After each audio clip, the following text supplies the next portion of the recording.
Assalamualaikum warahmatullahi wabarakatuh. Alhamdulillah wassalatu wassalamu ala Rasulillah wa ba'd. Kita dah sampai di kawasan Uhud dan di belakang saya ni adalah kawasan yang dipanggil sebagai kawasan perkuburan syuhada Uhud. Jadi kita bacalah doa yang diajarkan oleh Nabi SAW. Assalamualaikum ahla diyari minal mu'minin antumus sabiqun wa nahnu insyaallahu bikumul lahiqun nas'alullaha lana wa lakumul hafiyah. Okey.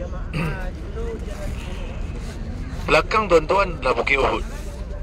Inilah bukit yang terbesar di Madinah, yang mana Nabi SAW menyebutkan dalam hadis, Uhud jabalun yuhibbuna wa nuhibbuhu.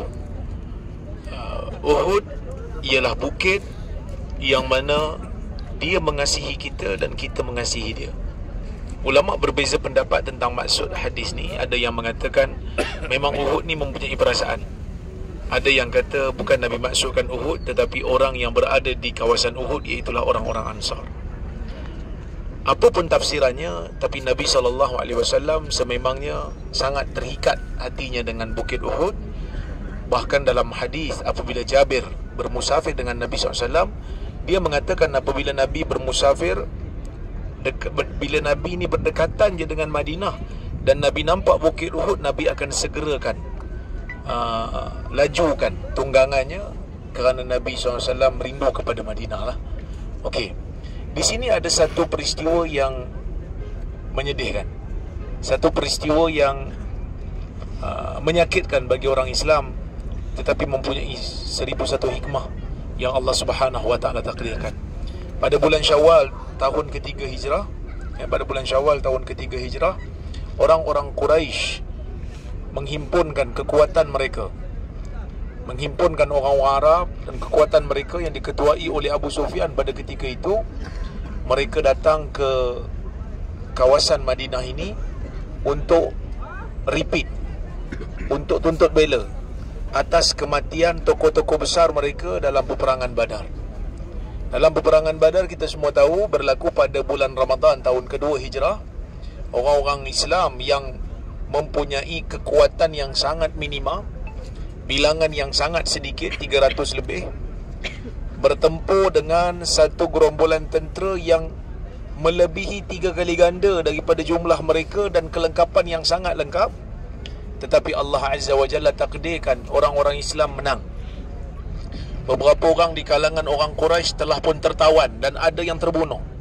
Abu Jahal terbunuh dalam peperangan ini. Dan pada ketika itulah Abu Sufyan dia tak puas hati. Dia mengumpulkan kekuatan. Setahun sebulan lepas itu, dia pun datang ke kawasan Madinah ini, dan Nabi SAW menerima berita tentang kehadiran orang-orang Quraisy. Pada ketika itu Nabi SAW lebih memilih untuk berkubur di kawasan dalam Madinah, jangan keluar daripada Madinah. Tetapi Nabi SAW telah memberikan satu contoh bagi seorang pemimpin menggunakan syura. Nabi tanya kepada orang-orang yang berada di Madinah pada ketika itu, macam mana nak buat ni? Apa pandangan? Nabi itu sendiri cenderung untuk duduk di Madinah, berkubur di Madinah. Tetapi orang-orang Islam pada ketika itu, para sahabat pada ketika itu, mereka ni ada satu perasaan rasa rugi apabila sebahagian besar daripada orang-orang Madinah pada ketika itu tak dapat terlibat dalam peperangan Badar. Kerana perang Badar ni berlaku tanpa plan. Tak ramai lah yang terlibat, hanya sebahagian sahaja. Tapi mereka cuba untuk dapatkan semula kelebihan tu dalam peperangan Uhud. Kalau setakat bertempur dekat Madinah ni, mungkin jadi, mungkin tak jadi. Jadi ya Rasulullah, kata mereka, kita keluarlah untuk menunggu orang-orang Quraisy ni dekat kawasan ni, supaya kita dapat pertempuran yang betul-betul battle lah, yang betul-betul dahsyat lah. Okey. Nabi SAW walaupun pada awalnya memilih untuk berada di Madinah, tapi oleh kerana majoriti pada ketika itu nak dapatkan kelebihan berperang, seperti mana yang orang-orang terlibat dalam peperangan Badar dapat, maka Nabi SAW pun turun daripada mimbar Masjid Nabawi. Nabi memakai baju besi, Nabi memakai helmet untuk pergi berperang. Para sahabat pada ketika itu nampak, kita panggil apa, Nabi nampak, sahabat nampak yang kecenderungan Nabi itu sebenarnya nak duduk di Madinah. Jadi dia orang pun semua dia orang kata, ya Rasulullah, nampaknya macam kau lebih cenderung untuk duduk di Madinah, jadi kita duduk Madinah je lah. Nabi kata tidak sepatutnya bagi seorang Nabi apabila telah memakai baju besi untuk pergi berperang, dia nak tanggal balik. Jomlah kita keluar, kita berkuburlah di sini. Pemilihan kawasan yang dipilih oleh Nabi SAW ni sangat strategik. Dari sudut perkiraannya strategik. Kerana bilangan orang Islam yang keluar pada peringkat awal adalah 1,000 orang. Kemudian bila sampai je dekat Uhud, hampir sepertiga daripada bilangan tentera Islam insihab, tarik diri. Mula-mula orang Yahudi nak turut serta, tapi Nabi SAW tak setuju. Pada ketika itu Nabi kata, la nasta'inu bi musyrik ala musyrikin, kita tidak akan minta tolong dengan orang musyrik untuk lawan dengan orang musyrikin. Itu pada peringkat awal lah, Nabi tak setuju, jadi orang Yahudi tak follow. Sepertiga daripada tentera Islam pada ketika itu tarik diri. Sampai dekat Uhud, tarik diri. Yang mana mereka ni zahir Islam lah, iaitu yang diketuai oleh Abdullah bin Ubay bin Salul, ketua orang munafik. Dia tak setuju lah, dia kata buat apa kita nak mati kerana benda ni. Jadi diorang pun tarik diri. Bila diorang tarik diri, betul-betul di medan, tentera kufar ada lebih kurang dalam 3,000.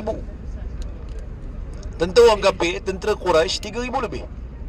Tentera Islam 1,000, dah tarik diri 300. So dok ada dalam 700 baki. 700 ni kalau di atas kertas nak lawan dengan 1,000, nak lawan dengan 3,000, memang yang 3,000 ni menang lah dari sudut kekuatan fizikal tu, ya. Tapi Nabi SAW ni dia pilih satu lokasi di mana bilangan tu tidak memberikan apa-apa kesan besar, kerana dia pilih kawasan ni. Kalau tuan tengok di belakang ni ada Bukit Uhud, Banjaran Uhud. Di sebelah sana ada Jabal Rumah, itu orang ramai naik. Jabal Rumah, walaupun dipanggil rumah dalam bahasa Melayu, tapi rumah dalam bahasa Arab bukan masuk rumah kita. Rumah tu masuk Aches. Aches maksudnya pemanah. Nabi SAW sampai di kawasan ni, Nabi letak tentera Islam. Nabi kata, kamu kena membelakangkan Uhud. Uhud kena berada di belakang kamu. Dan Nabi meletakkan Aches di atas bukit itu, supaya orang-orang Quraisy yang bilangannya ramai ni tak boleh pergi ke kawasan belakang saf orang Islam, hanya bertempur di depan. Di dalam satu kawasan, kalau 3,000 bertempur dengan 700, dia orang tak boleh pergi ke belakang. Maksudnya impact tu dapat dikurangkan. Nabi meletakkan kira-kira 50 orang Aches di atas bukit tu, diketuai oleh Abdullah bin Jubair, ya, Al-Ansari. Nabi pesan kepada Aches, apa jadi pun jangan turun. Kalau kamu nampak kami mati pun jangan turun. Kalau kami menang pun jangan turun sehingga kami panggil. Jadi zaman dulu bila perang, dia memang bawa harta. Memang bawa harta. Untuk bawa harta sebagai satu motivasi supaya tentera tak lari. Tentera Islam pun bawa, tentera musyrikin pun bawa. Jadi masing-masing letak sebagai satu motivasi. Kalau aku lari, harta hilang. Kalau aku kekal menang, harta ni milik aku. Jadi masing-masing bawa harta. Berlakulah pertempuran. Di peringkat awal pertempuran, tentera Islam menang. Musyrikin bergelimpangan lari habis. Tapi bila tengok dia orang ni dah tentera Islam dah menang, yang di atas bukit tu majoritinya turun, kerana mereka menyangka mereka telah pun menang dan boleh ambil. Mereka lupa arahan Nabi SAW Ketua Archers pada ketika itu yang diamanahkan oleh Nabi tadi, panggil dah kawan-kawan dia, jangan turun.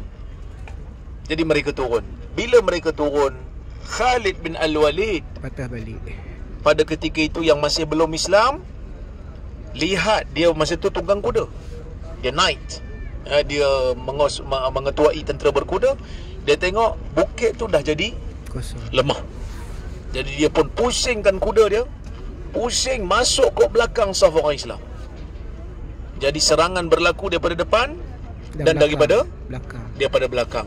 Maka pada ketika itulah orang Islam mula tewas. Nabi SAW luka. Yang saya sebut sebelum ni, 2 biji hilak, 2 biji besi, jaring yang menutup tengkuk Nabi SAW, rambut Nabi SAW daripada cedera telah masuk dalam pipi Nabi, sehingga ditarik oleh Abu Ubaidah dengan giginya, sehingga tercabut dua biji gigi kacip Abu Ubaidah kerana peristiwa itu. Dan Nabi SAW berdarah, dikatakan gigi Nabi SAW pun patah, dan datang satu seruan yang mengatakan Nabi Muhammad SAW telah pun mati, telah pun wafat. Sehingga kan pada ketika itu Abu Sufyan dia jerit, dia kata yaumu bil yaum, dia kata al-harbu sijal, al-harbu sijal, wahai orang-orang, wahai musuh, peperangan ini draw, peperangan ni seri. Al-yaumu bil yaum, hari ini sebagai balasan pada hari itu, iaitu hari Badar. Yaumun lana wa yaumun alaina, ada hari kami menang, ada hari kami kalah. U'alu Hubal, maka tinggilah berhala Hubal. Berhala Hubal ni berhala perang, orang Quraisy membawa bila pergi perang. Maka Umar pun jawab, la syawa. Umar kata tak ada serinya. Qatlakum finnar wa qatlana fil jannah. Yang mati di kalangan kamu dalam neraka, yang mati di kalangan kami dalam syurga. Jadi orang Quraisy memang nak attack Nabi SAW. Datang anak panah, macam-macam senjata dia datang nak bunuh Nabi SAW. Pada ketika itulah Talhah bin Ubaidillah beraksi, sehingga bila orang tanya pada Abu Bakar, Abu Bakar kata al-yaum atau yaumu Uhud li Talhah, hari Uhud merupakan hari Talhah beraksi. Sehingga bila ada orang nak serang Nabi je, Nabi tanya, siapa nak lawan dia ni? Talhah kata, ana ya Rasulullah, ana ya Rasulullah, saya. Sehingga dalam peperangan ni Talhah kehilangan beberapa jarinya. Oleh kerana itulah Talhah ini dijamin oleh Nabi SAW dengan syurga. Dan dalam peperangan ni jugalah Sa'ad bin Abi Waqqas beraksi. Dikatakan Sa'ad melepaskan banyak anak panah, sehingga Nabi SAW berdoa, Allahumma saddid li Sa'ad ramyatahu, ya Allah tolong tepatkan panahan si Sa'ad ni. Dan akhirnya Sa'ad pun dijamin oleh Nabi SAW dengan ganjaran syurga. Dan dalam peperangan ni ada 70 orang sahabat yang syahid. Antara yang syahid ialah Abdullah Al-Ansari, ayah kepada Jabir bin Abdullah. Kemudian yang syahid juga ialah Anas bin Nadar, ayah saudara kepada Anas bin Malik, ya. Kemudian dalam peperangan ni juga Hanzalah gugur syahid, yang baru saja menikah, tak sempat mandi wajib lagi, sehingga dimandikan oleh malaikat. Maka dia gelar sebagai Ghasilul Malaikah, orang yang dimandikan oleh malaikat. Kemudian yang gugur juga dalam peristiwa ni ialah Hamzah bin Abdul Muttalib, bapa saudara Nabi SAW. Manakala cerita yang mengatakan Hindun dok makan hati dia, dok makan jantung dia, itu kisah yang tidak sahih. Ada disebut dalam kitab-kitab sirah, tetapi ia tidak sahih. Okey, Wahsy itulah yang bunuh Hamzah. Tapi Wahsy ni pun akhirnya masuk Islam, walaupun Nabi SAW tak sangguplah nak tengok muka dia kerana teringatkan Hamzah, tapi dia telah menjadi sahabat yang baik. Abu Sufyan juga akhirnya masuk Islam. Khalid bin Al-Walid akhirnya juga masuk Islam. Apa pengajaran yang boleh kita ambil daripada Uhud ni? Yang pertama sekali, tuan-tuan dan puan-puan rahmati Allah sekalian, Islam ini sentiasa membuka ruang kepada manusia untuk kembali kepada agama. Jahat macam mana pun dia ada ruang untuk patah balik. Yang terlibat mengalahkan tentera Islam di Uhud adalah Khalid bin Al-Walid. Yang mencederakan Nabi SAW penyebabnya adalah Abu Sufyan. Tapi mereka ini akhirnya kembali kepada Islam dan menjadi sahabat. Dan hari ini bila kita baca nama mereka, kita sebut radhiyallahu anhum. Allah meridai mereka. Pertama. Yang kedua, Uhud menjadi satu peringatan kepada kita orang Islam supaya mentaati perintah Allah dan Rasul. Nabi dah pesan jangan turun, mereka turun. Dan nak gambarkan kepada kita, sahabat itu adalah manusia. Sahabat tidak maksum. Mereka juga manusia yang melakukan kesilapan. Dan Allah mengajar mereka dalam satu peristiwa yang akhirnya mereka sedar mereka telah lupa kepada arahan Nabi SAW. Yang ketiga, kekalahan merupakan satu ujian yang besar bagi orang Islam pada ketika itu, sebagai satu peringatan kepada mereka. Adakah mereka ini menyokong Islam, memeluk Islam adalah kerana Islam menang ataupun tidak? Adakah kamu sokong Islam tu kerana kamu rasa Islam betul-betul, ataupun kerana Islam tu sentiasa menang? Kerana dalam peperangan Badar menang, tak disangka-sangka menang. Jadi mungkin ada orang yang masuk Islam, dia kata, menang lah, 300 lebih lawan 1000, kelengkapannya sangat minima, nak lawan dengan tentera yang hebat, boleh menang. Kita kena sokong Muhammad. Allah Azza wa Jalla mentakdirkan dalam peperangan Uhud orang Islam kalah. Supaya orang Islam ingat balik, aku sokong Islam ni sebab dia menang ke sebab dia betul? Kita kena letakkan dalam diri, aku menyokong agama ini, aku memeluk agama ini bukan kerana agama ini sentiasa menang, tetapi agama ini sentiasa benar. Sama ada dia menang ataupun dia kalah, aku tetap bersama agama ini kerana dia benar. Ada waktu dia kalah, ada waktu dia menang. Ini yang berlaku pada sahabat-sahabat kita yang berada di Palestin. Islam belum menang lagi di sana, tetapi mereka cekal, mereka sabar, kerana mereka tahu apa yang mereka pegang, apa yang mereka percaya sentiasa benar. Maka Allah liyadharal mu'minina ala ma antum alaih hatta yamizal khabitha minat tayyib. Allah Azza wa Jalla menyebutkan, sekali-kali Allah tidak akan meninggalkan orang-orang mukmin itu seperti mana dia, melainkan Allah Ta'ala akan berikan ujian supaya terpisah, supaya terbeza yang mana yang baik, yang mana yang buruk. Yang keempat, peristiwa Uhud memberikan satu pengajaran yang besar kepada orang Islam, iaitulah Allah Azza wa Jalla memberikan satu situasi di mana orang-orang Islam merasa sedap nikmat doa mereka kepada Allah Subhanahu wa taala. Kita bila kita tak kena musibah, kita mungkin doa tu tak berapa nak serius, tak berapa nak khusyuk. Tapi bila kita kena musibah, waktu tu kita rasa sujud itulah sujud yang paling nikmat. Doa itulah doa yang paling sedap.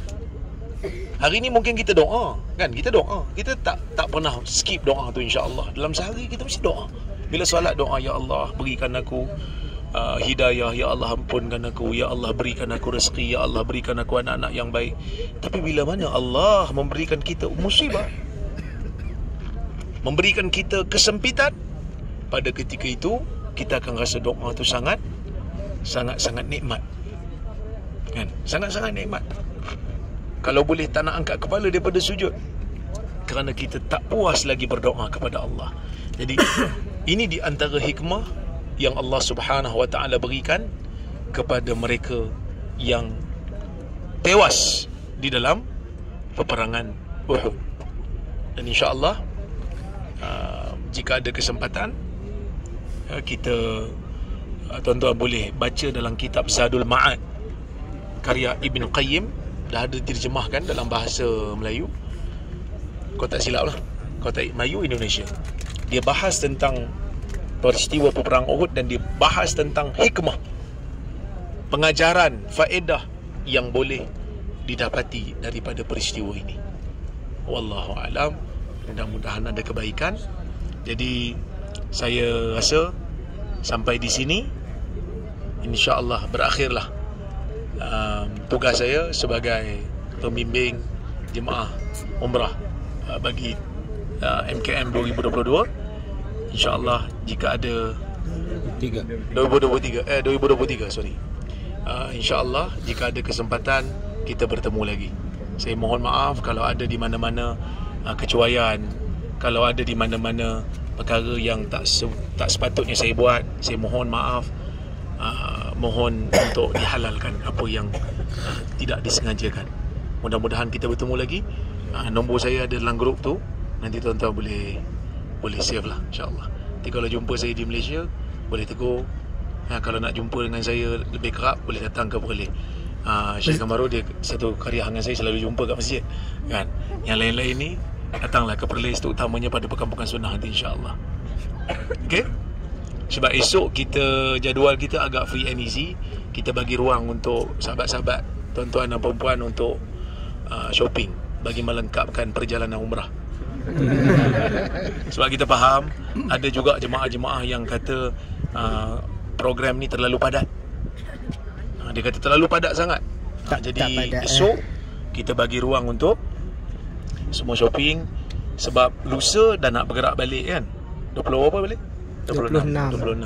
Hari ni 23. So esok 24, 25, 26 dah nak bergerak balik. Jadi 24 dan 25 tu bolehlah menguruskan urusan untuk beli barang. Bukan senang nak menguruskan beg yang akan bersalin. Sebab beg ada yang nak beranak ni. Saya faham. Jadi semua tu memerlukan masa. Jadi kita bagi ruang, insya-Allah, untuk tuan-tuan dan perempuan bawa balik hadiah apa saja keperluan untuk keluarga di Malaysia, insya-Allah. Terima kasih banyak. Wallahu ta'ala alam. Assalamualaikum warahmatullahi wabarakatuh.